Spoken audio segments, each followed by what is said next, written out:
Hey guys, it's Seth and Paul for Everything Money Channel. In this episode, Paul describes what stock splits are, how they affect the company, how they affect the stock price, how they affect buying and selling the stock right now on the Everything Money Channel, baby.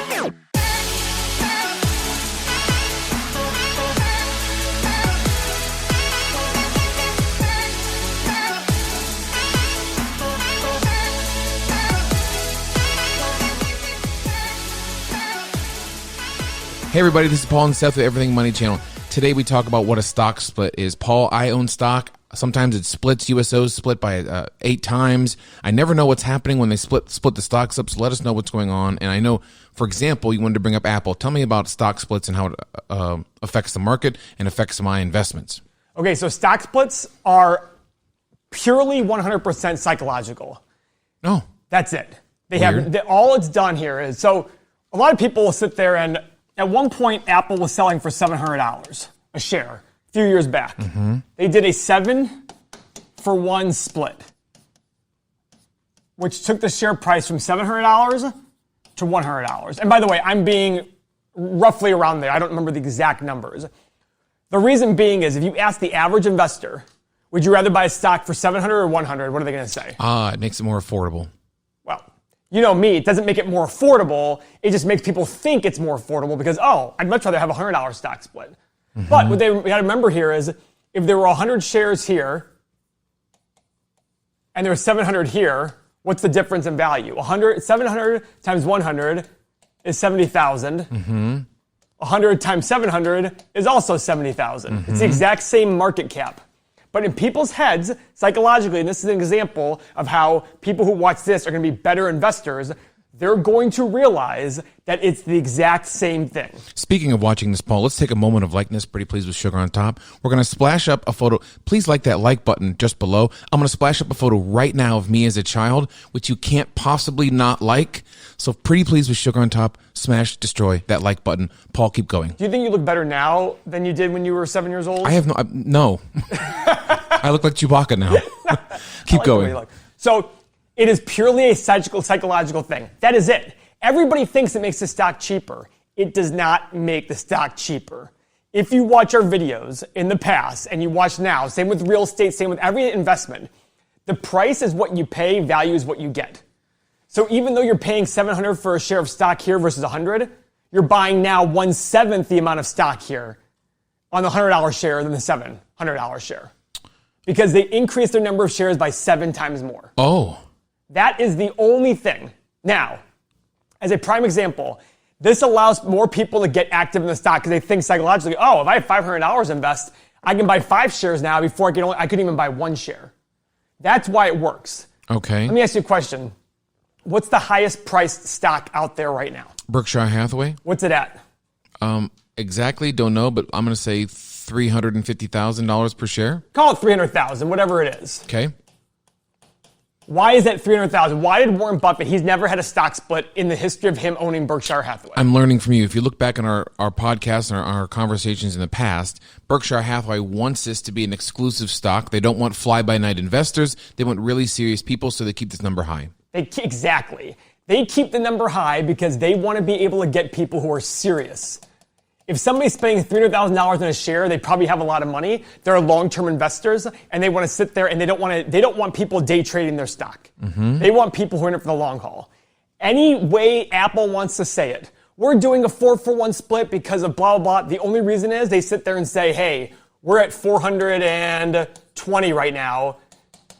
We want to be at around 100. So now when they're around 100, they're going to get more of the Robinhood traders. They're going to get more of the average people who are day trading the stock, and it's more likely to make the stock go higher and higher and higher because they're spending more to buy. They're buying more shares at $100 each. That's it. It's a purely psychological game. It has nothing to do with the value of the company. Now, I find when I'm trying to look back at what my stock is worth after they split it, the numbers are kind of kooky. Like I had No, they're not. Well, for example, like USO was. Don't look at USO. That's a totally different. Oh. Let's ignore USO. Let's look at just companies. Okay. That was a totally different situation entirely on how it does futures. Don't worry about that. So when it looks to a company, it's the exact same company. So I have the same investment in the same company. Nothing has changed. All that's changed is the price of the stock. Tell me this. After after a company splits its shares, is there an uptick in buy? Does it work? That's the idea behind it. I've actually never done the research because I really don't care. Because all I know is they're just trying to do it to get more people to buy the stock. And when more people buy the stock, what happens to demand? What happens when demand increases? Price goes up. Price goes up, yeah. And that's their idea behind it. So are you in, I guess, thinking about the analytics, are you looking forward to companies splitting stocks so that more people can get in and thus your shares are worth more? I don't care. All I care about is what's behind that $100, what's behind that $400. You could tell me the stock is exactly Berkshire Hathaway, 300K. Mm-hmm. What do I care? What's behind that 300K? What am I buying for 300,000? My goal is to buy north of $300,000 in value. No matter where the stock is, my goal is to buy the stock price and the value is north of the stock price I'm paying. That's all investing should be about. But we've seen recently with Robinhood and all these other people getting E-Trade has had record months that beat the best years ever. All people care about is this nominal amount of money. And that's exactly why investors are not investors, they're speculators. They just want to see, I paid 100 for something, I want it to go higher than 100 with no reason behind it. Great. That makes sense? It does. I hope that people hit that like button when they see this. I agree, Paul. If you like what you see and you want to see more of us, follow us. Smash that like button if you like what Paul's delivering. We will keep the videos coming. Go ahead, Paul. When I was in high school, I was in Algebra 2 Trig. I won't mention the teacher's name. Was I there? Were you in my Algebra 2 Trig class? Who was the teacher? I'm kidding. Keep going. I don't think you were. Okay. The person who was the valedictorian of our class raised their hand and said, hey, Mr. blah, blah, blah, yes. Would you ever, because he was our track coach, would you ever want to own Nike stock?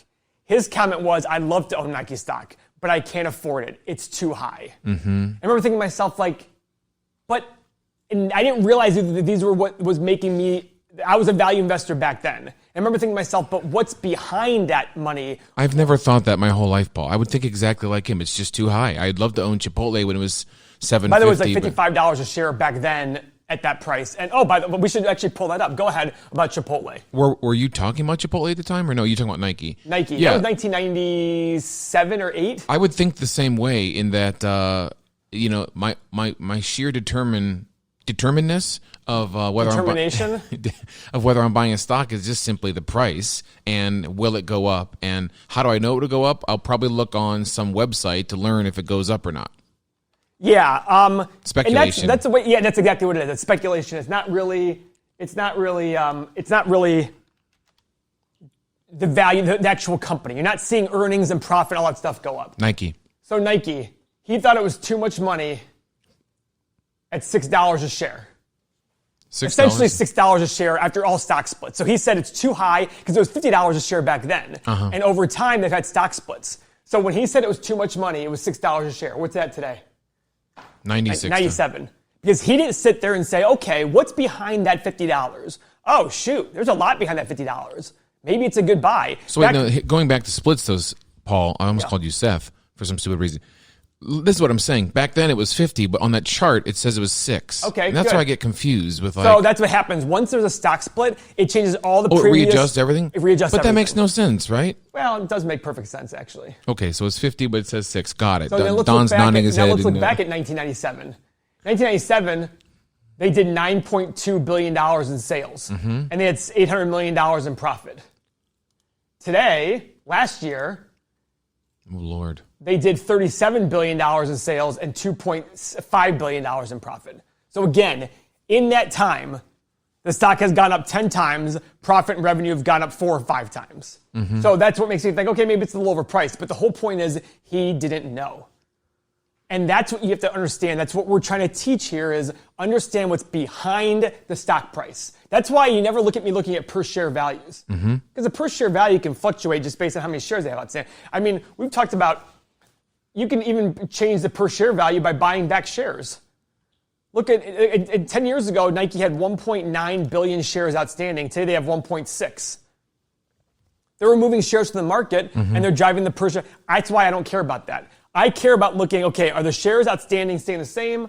And then after that, how much is the actual company making in cash, actual cash in their pocket? And as a good investor, that's what you should focus on.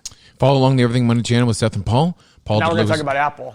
Paul delivers insight, and we're going to, in our next video, we talk about Apple, what's going on with Apple. The 4-for-1 stock split. 4-for-1 stock split and how it, spot stick, and how it affects the price. Follow along the Everything Money channel. Thanks, guys.